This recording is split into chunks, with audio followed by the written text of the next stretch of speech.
amarte solo a ti, Señor. Amarte solo a ti, Señor.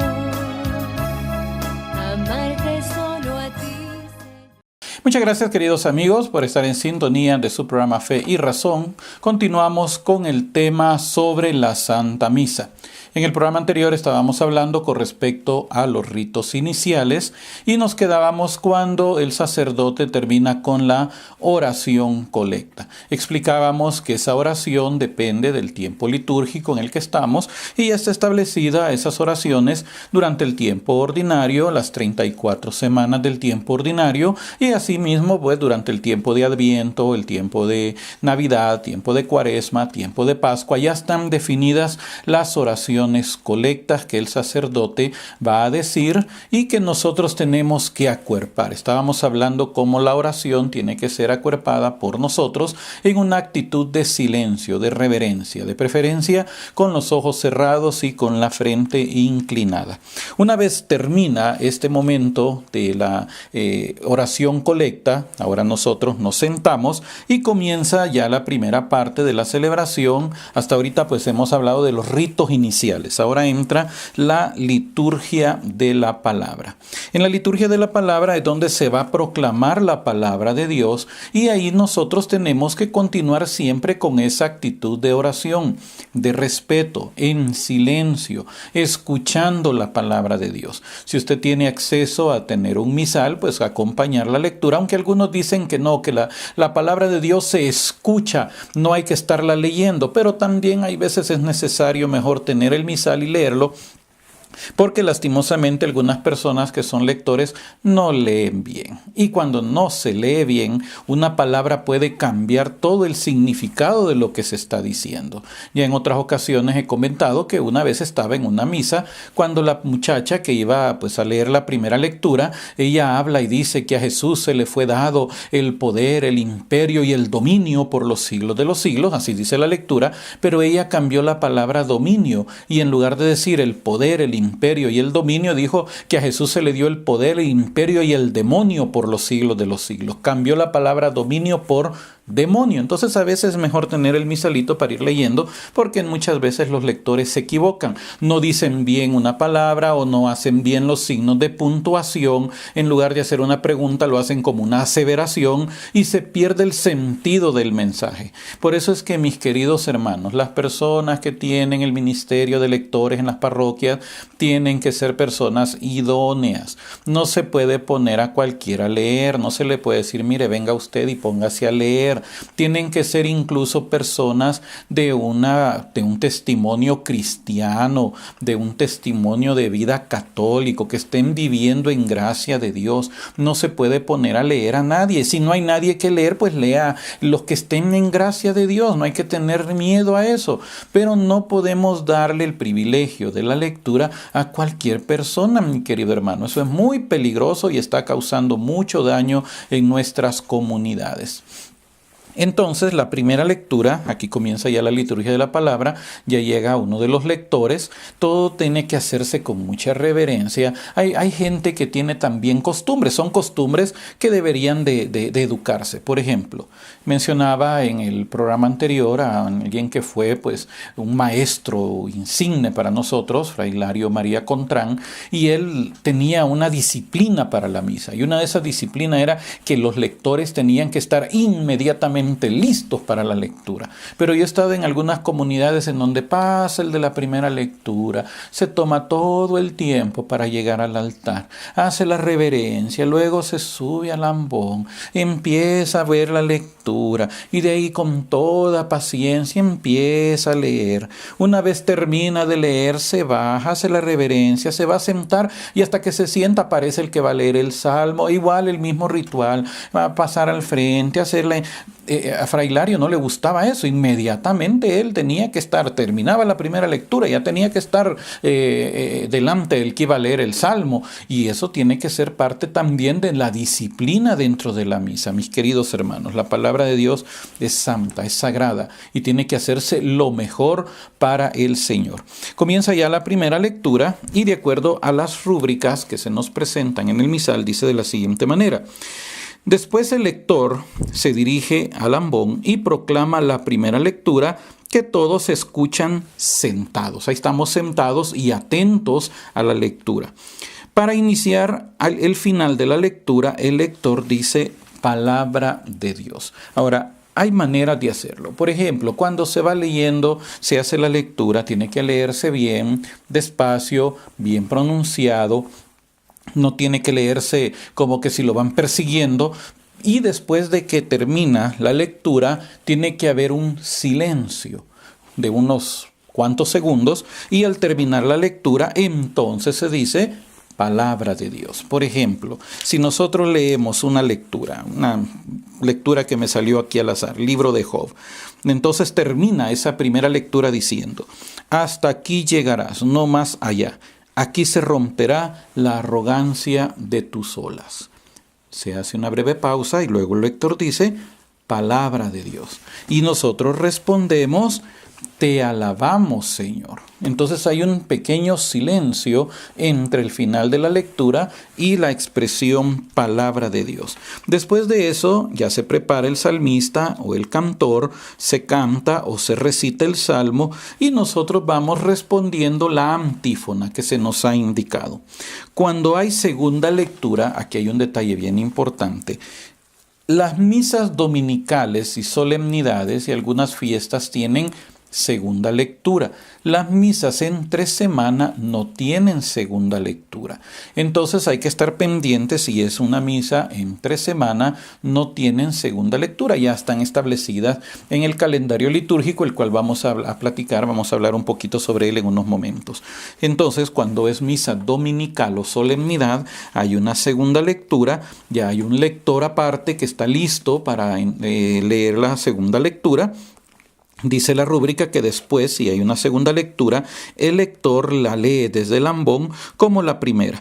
Para terminar o indicar el final de esa lectura, nuevamente, pues el lector dice palabra de Dios. Y volvemos a responder: te alabamos, Señor. Ahora viene el momento del Evangelio. Ya cuando comienza el Evangelio, aquí ya se dan ciertas situaciones que debemos de observar muy atentamente. De acuerdo a lo que nos dice la rúbrica, dice de la siguiente manera: sigue el aleluya u otro canto determinado por las rúbricas, según lo requiere el tiempo litúrgico. Recuerde que no siempre se dice aleluya. Durante el tiempo de Cuaresma no se dice el aleluya, sino que se dice honor y gloria a ti, Señor Jesús. Es el único tiempo. Durante Adviento y los demás tiempos litúrgicos, tiempo ordinario, pues no hay problema, se dice el aleluya, esa es la forma correcta, pero durante el tiempo de Cuaresma se omite el aleluya, se dice honor y gloria a ti, Señor Jesús, y es hasta la vigilia pascual donde se vuelve a entonar el aleluya. Entonces se dice el aleluya y en ese momento ya se prepara la lectura del Evangelio, la cual la hace solamente el sacerdote o el diácono. Nos dice de la siguiente manera las rúbricas: mientras tanto, si se usa incienso, el sacerdote lo pone en el incensario.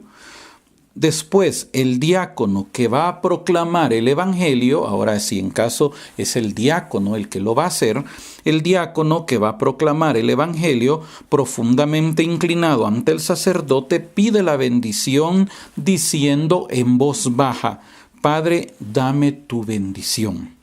El sacerdote en voz baja dice: el Señor esté en tu corazón y en tus labios, para que anuncie dignamente su evangelio en el nombre del Padre y del Hijo y del Espíritu Santo. Y el sacerdote hace la señal de la cruz sobre el diácono y el diácono se signa con la señal de la cruz y responde amén.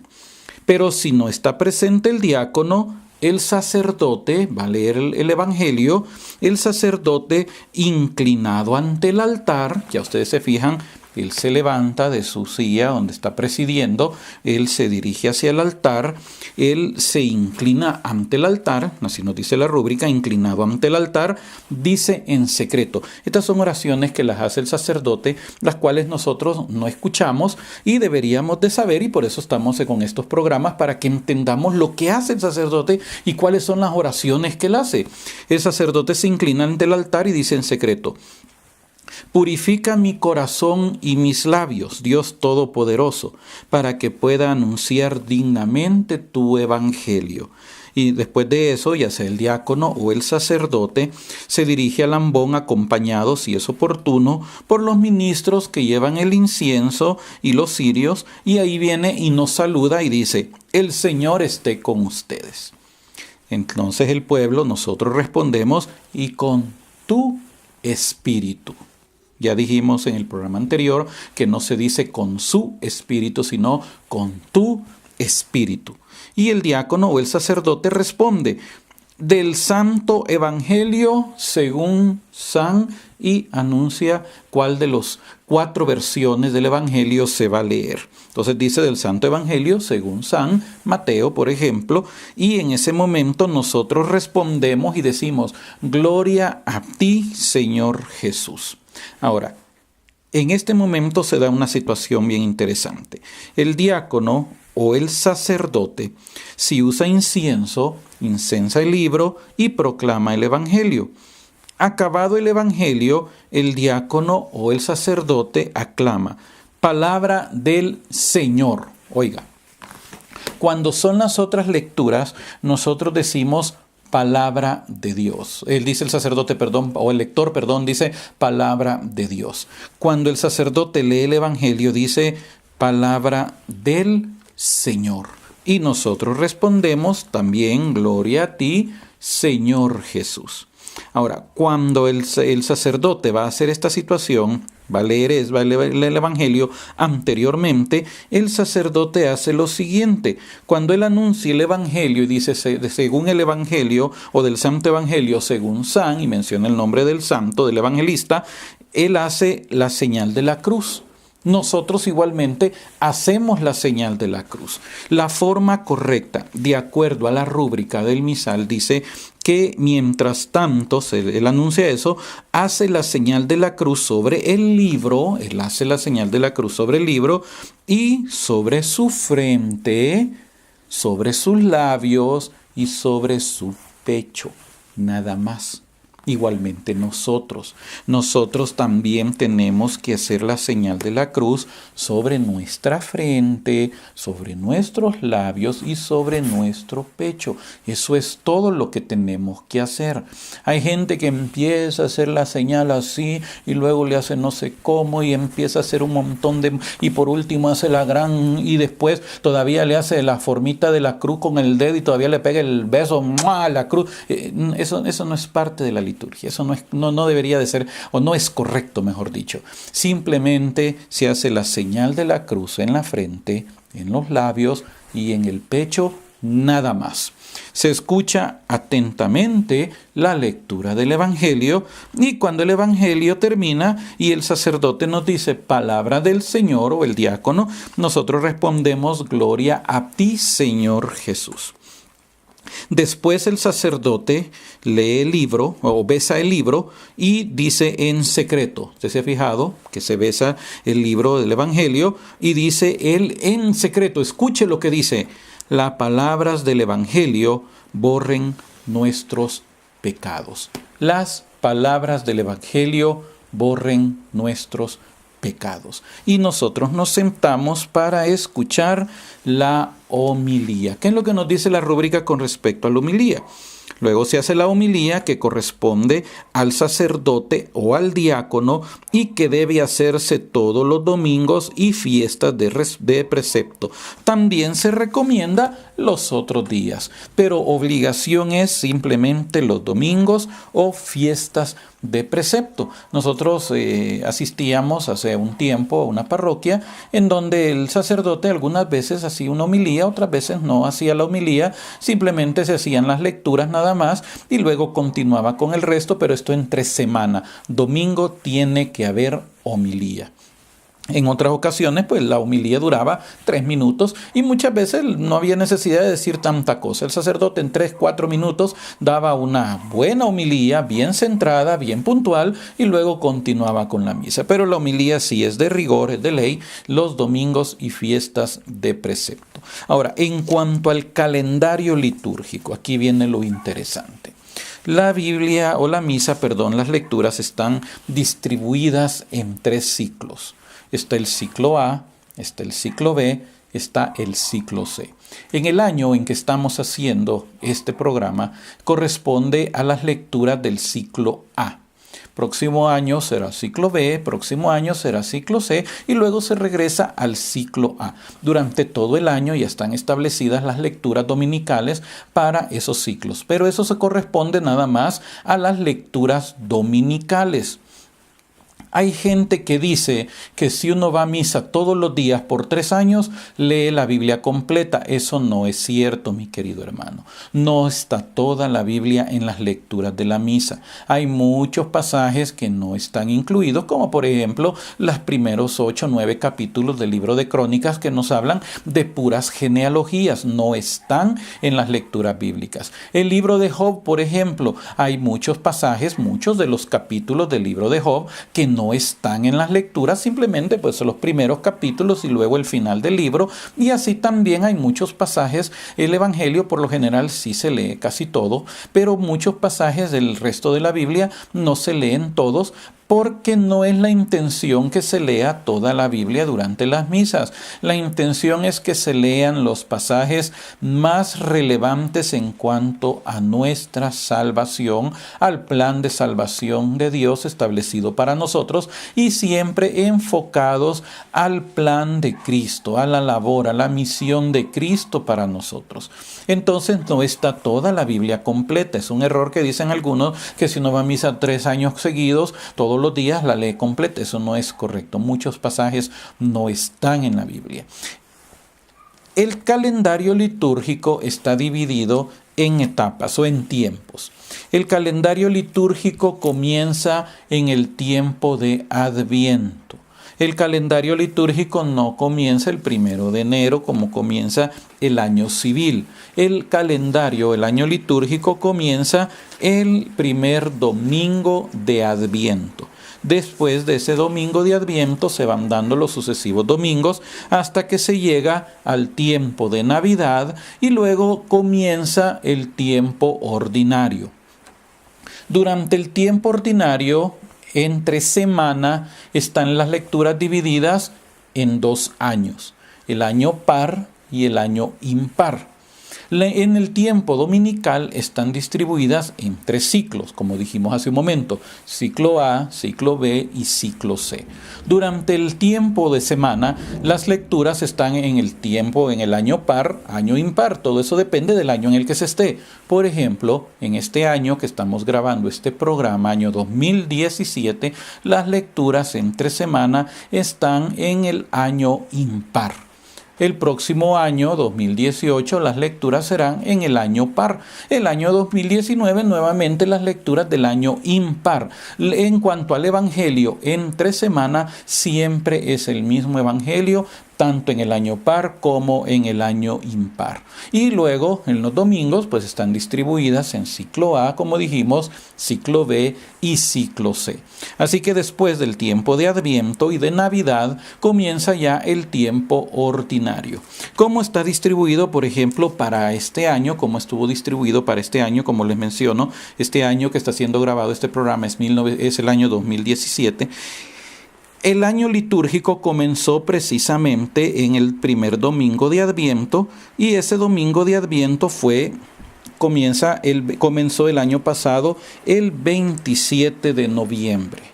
El año pasado, 2016, ahí comenzó el año litúrgico el 27 de noviembre. Se fue desarrollando los 4 domingos del tiempo de Adviento hasta llegar al día de Navidad, el 25 de diciembre, porque recuerde que Navidad no es el 24 de diciembre, esa es la víspera de Navidad, pero el propio día de Navidad es el 25 de diciembre.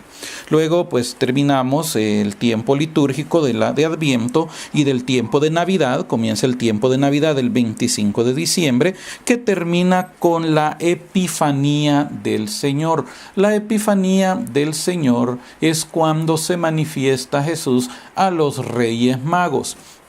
Durante mucho tiempo, y así está establecido en el canon, es el 6 de enero. pero la Iglesia, por razones pastorales, en algunas diócesis, que pues es casi todas las diócesis, ha trasladado la Epifanía del Señor al siguiente domingo, de acuerdo a cómo está establecido el calendario litúrgico. Por eso es que en algunos lugares no se celebra el 6 de enero, sino que se celebra ese día domingo para que llegue la mayor cantidad de gente. Y precisamente este año 2017 la Epifanía fue el día 8 de enero. Al siguiente día, ya el 9 de enero, ya comienza el tiempo ordinario. Comienza la primera semana del tiempo ordinario que se va desarrollando, en este caso, como dijimos, en el ciclo A, comienza el tiempo ordinario, los diferentes domingos, comienza con el bautismo del Señor, ya es que ahí comenzamos ya con el tiempo ordinario, luego pues se van dando los diferentes domingos hasta llegar al tiempo donde se interrumpe el tiempo ordinario para darle lugar a la Cuaresma. En este año, el 26 de febrero, fue el octavo domingo del tiempo ordinario y se interrumpe el día martes de la octava semana el tiempo ordinario para comenzar el tiempo litúrgico de Cuaresma con el miércoles de ceniza. A partir del miércoles de ceniza se va desarrollando la Cuaresma hasta llegar a la Semana Santa, el Trido Pascual, luego la Vigilia Pascual, que comienza ya el tiempo de Pascua, y se va desarrollando hasta que termina en el día de Pentecostés, el domingo de Pentecostés. Siguiente día, después del domingo de Pentecostés, se reanuda el tiempo ordinario, y no siempre se reanuda en la misma semana en que terminó o en que se suspendió antes del miércoles de ceniza, antes de entrar en Cuaresma. Por ejemplo, en el año 2016, el año anterior, se terminó el tiempo ordinario, se suspende, se pausa el tiempo ordinario en la semana quinta,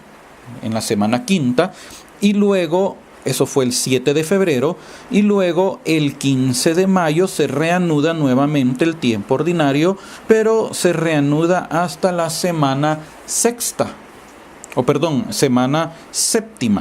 Se interrumpe en la semana quinta y se retoma nuevamente en la semana séptima. Entonces, ¿y qué pasó con la semana 6? No se lee, simplemente pues esa semana quedó en blanco porque tiene que retomarse de acuerdo a la cantidad de semanas que faltan para terminar el tiempo ordinario, que son 34 semanas. Después de la última semana, que es la semana 34, el último domingo de tiempo ordinario se celebra la fiesta de Cristo Rey, luego viene la semana 34 y al terminar la semana 34 se comienza nuevamente con el tiempo de Adviento. Año 2017, el tiempo de Adviento comenzará el domingo 3 de diciembre.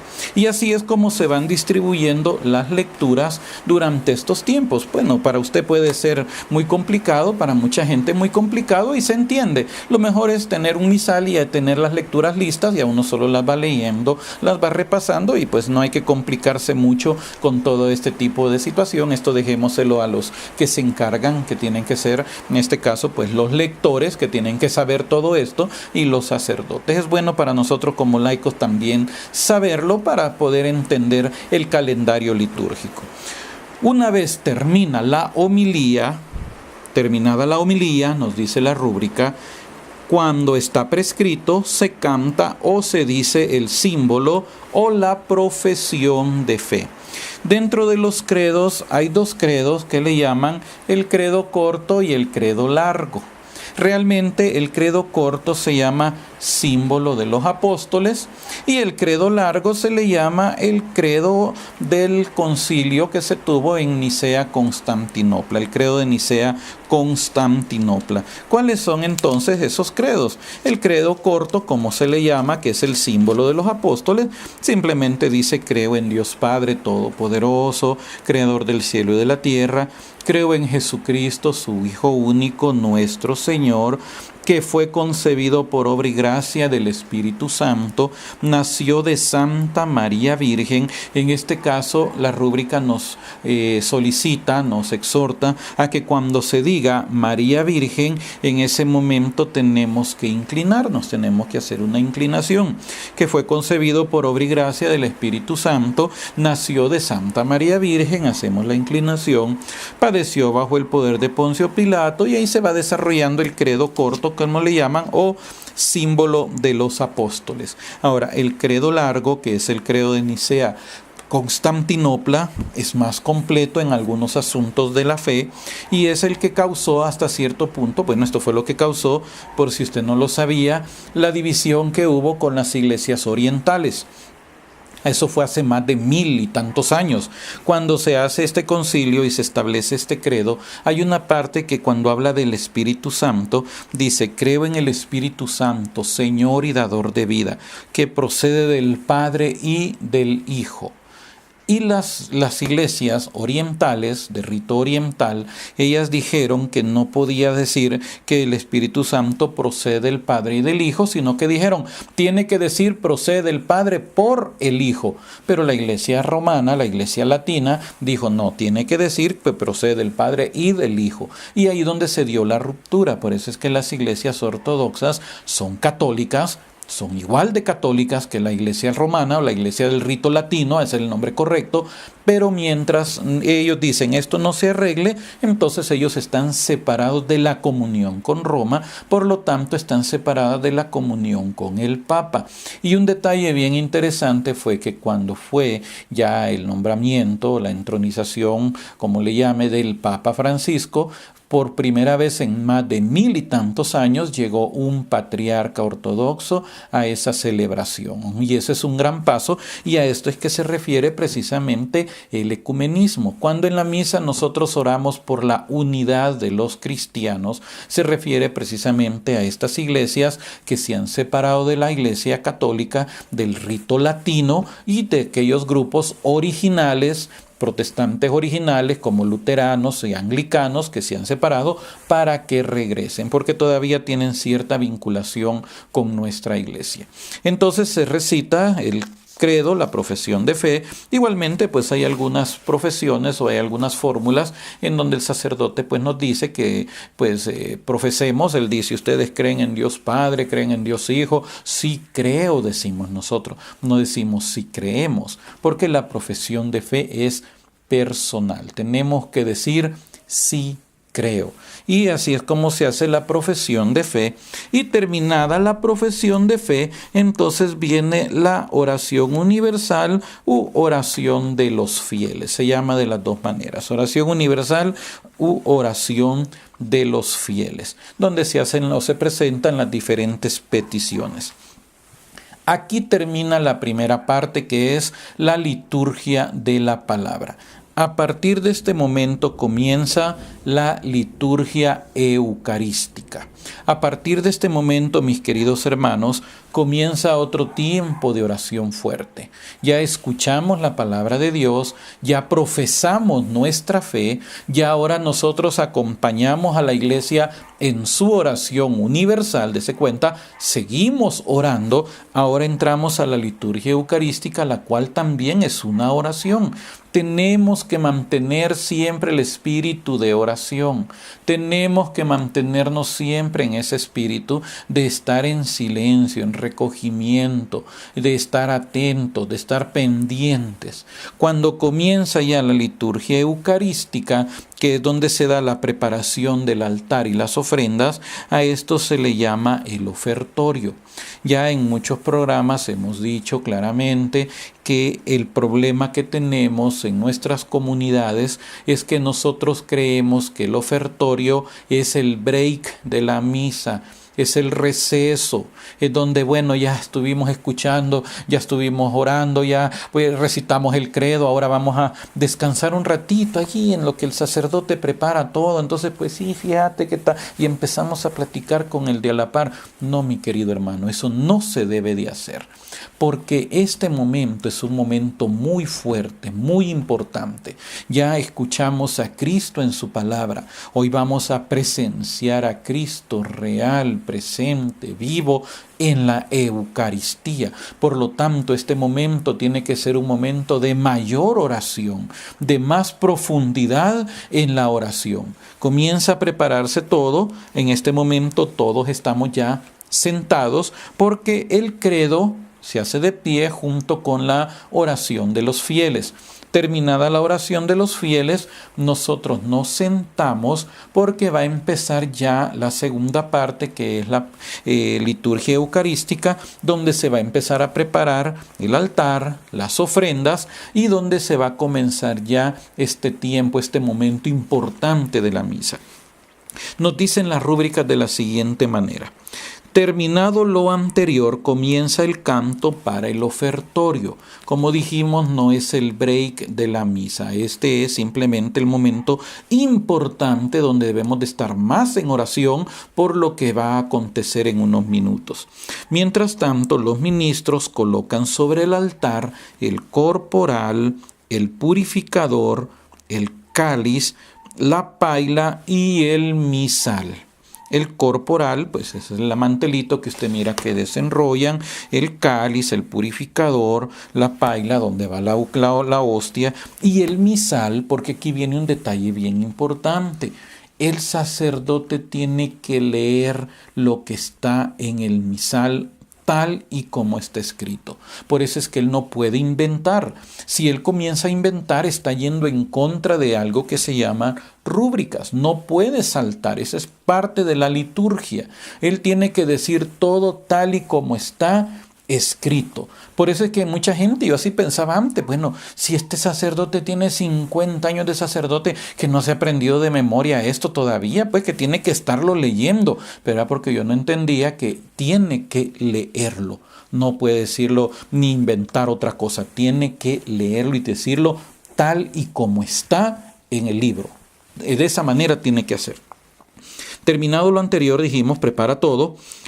Conviene que los fieles, nos dice la rúbrica, conviene que los fieles expresen su participación en la ofrenda, bien sea llevando el pan y el vino para la celebración de la Eucaristía, bien presentando otros dones para las necesidades de la iglesia o de los pobres. Por eso es que se acostumbra en nuestras iglesias que siempre se va a elegir a una familia, especialmente tiene que ser una familia, tiene que ser familia de buen testimonio cristiano o personas de un probado testimonio como cristianos católicos, para que ellos se encarguen a través de una procesión de llevar el pan, de llevar el vino, que se convertirán en el cuerpo y la sangre de Cristo. Nosotros en oración tenemos que estar también pendientes de esta situación, y ahí donde muchos divagan y empiezan a platicar pensando que es el break. No, mi querido hermano, no es el break. Sigue diciéndonos la liturgia, la rúbrica. El sacerdote de pie junto al altar toma la patena con el pan y tendiéndola con ambas manos un poco elevada sobre el altar, dice en voz baja. Usted se fija que ahorita ya está todo preparado en la mesa. El sacerdote toma la hostia, el pan, y él no la levanta toda, sino que la levanta un poquito nada más, se inclina un poco en el altar. Fíjese, usted tiene que fijarse en todos esos detalles y entender qué es lo que el sacerdote está haciendo. Él se inclina un poco, teniéndola con ambas manos un poco elevada sobre el altar, y él dice en voz baja. Como en este momento está el canto del ofertorio, muchos no sabemos qué es lo que el sacerdote está diciendo. Cuando no hay música, esto lo dice el sacerdote en voz alta. Muchos cantos litúrgicos que relacionados con este momento lo dicen, le han puesto música, pero está diciendo el sacerdote, como dice acá, toma el pan, tendiéndola con ambas manos un poco elevada sobre el altar, dice en voz baja: bendito sea, Señor Dios del universo, por este pan, fruto de la tierra y del trabajo del hombre, que recibimos de tu generosidad y ahora te presentamos. Él será para nosotros pan de vida.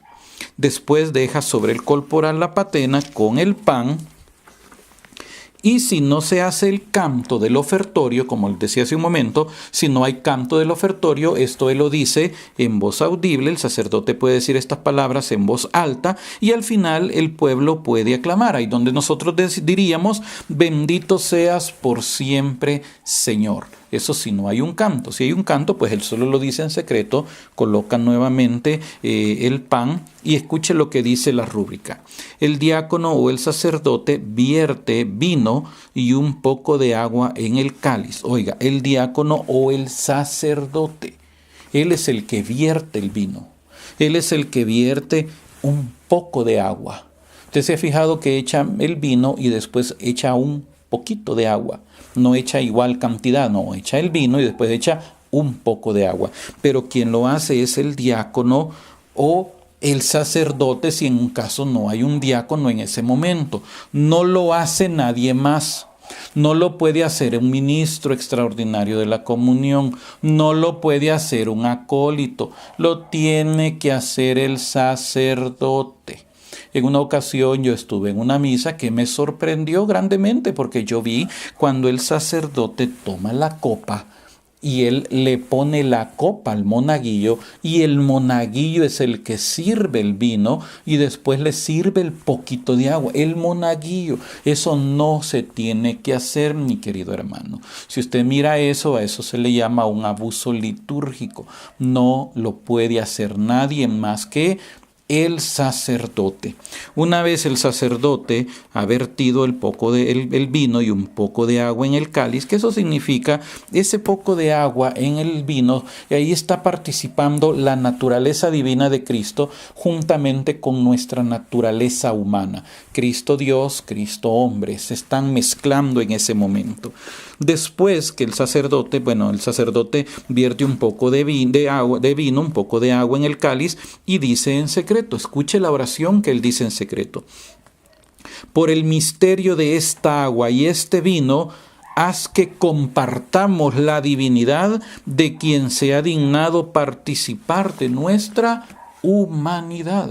Eso significa ese acto, ese poquito de agua en el vino significa que así como Cristo compartió nuestra humanidad, un día seremos glorificados juntamente con Él. Eso es lo que dice San Juan, que un día vamos a ser semejantes a Él, dice San Juan en una de sus cartas, un día seremos semejantes a Él, porque lo veremos a Él tal y como Él es. Por eso el que tiene esta esperanza se purifica a sí mismo, así como Él es puro. Entonces no es que vamos a volvernos Dios, como dicen algunas religiones. No, es que vamos también a participar de esa glorificación. Por eso es que Jesús, cuando ora por sus discípulos, Él dice, la gloria que tú me diste, yo se las he dado a ellos. Dicen los protestantes y se equivocan al decir que Dios no comparte su gloria con nadie porque malinterpretan un texto del Antiguo Testamento. Él ha compartido su gloria con nosotros. Esa misma gloria, Jesús lo dice, Padre, la gloria que tú me diste, yo se las he dado. Y la palabra de Dios habla claramente, el Nuevo Testamento, que un día vamos a ser partícipes de la naturaleza de Cristo, partícipes de la naturaleza divina. Vamos a tener un cuerpo glorificado semejante al cuerpo de la gloria de Cristo, dice San Pablo. Entonces aquí se está dando ese misterio, se está simbolizando este misterio. Por eso dice el sacerdote, por el misterio de esta agua y este vino, haz que compartamos la divinidad de quien se ha dignado participar de nuestra humanidad. Después el sacerdote toma el cáliz y teniéndolo con ambas manos un poco elevado sobre el altar, igual que como hizo con el pan, dice en voz baja, bendito seas, Señor Dios del universo, por este vino, fruto de la vida y del trabajo del hombre, que recibimos de tu generosidad y ahora te presentamos. Él será para nosotros bebida de salvación. Si no hay música, entonces nosotros respondemos, bendito seas por siempre, Señor. Cuando él termina, una vez el sacerdote inclinado profundamente, él hace una genuflexión y él dice en secreto, escuche la oración que él dice, acepta, Señor, nuestro corazón contrito y nuestro espíritu humilde, que este sea hoy nuestro sacrificio y que sea agradable en tu presencia, Señor Dios nuestro. Él hace esta oración en secreto. Y si es oportuno, nos dice el misal, inciensa la ofrenda, la cruz y el altar. Después el diácono u otro ministro inciensa al sacerdote y al pueblo. Luego el sacerdote, de pie, junto a un lado del altar, se lava las manos. Cuando él se lava las manos, él dice en secreto: lava del todo mi delito, Señor, y limpia mi pecado. Después, de pie, en el centro del altar, de cara al pueblo, extendiendo y juntando las manos, dice: oren, hermanos, para que este sacrificio mío y de ustedes sea agradable a Dios Padre Todopoderoso. ¿Qué es lo que nos enseña la rúbrica del misal? Que cuando el sacerdote dice eso, todos nos ponemos de pie. Hay algunos lugares donde aún se acostumbra. Yo recuerdo cuando era niño que uno se quedaba sentado hasta que él decía, empezaba el prefacio, levantemos el corazón, y uno se levantaba. Pero de acuerdo a la rúbrica del misal, en ese momento uno es cuando se pone de pie. Cuando él dice: oren, hermanos, para que este sacrificio mío y de ustedes sea agradable a Dios Padre Todopoderoso. Y respondemos: el Señor reciba de tus manos este sacrificio para alabanza y gloria de su nombre, para nuestro bien y de toda su santa iglesia.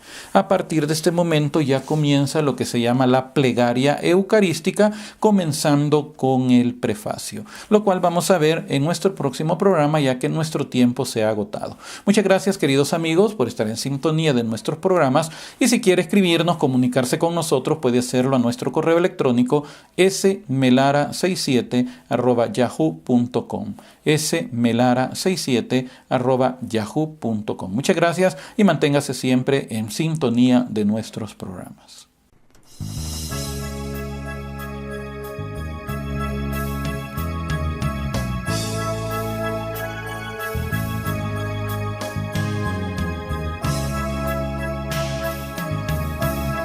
Amarte solo a ti, Señor.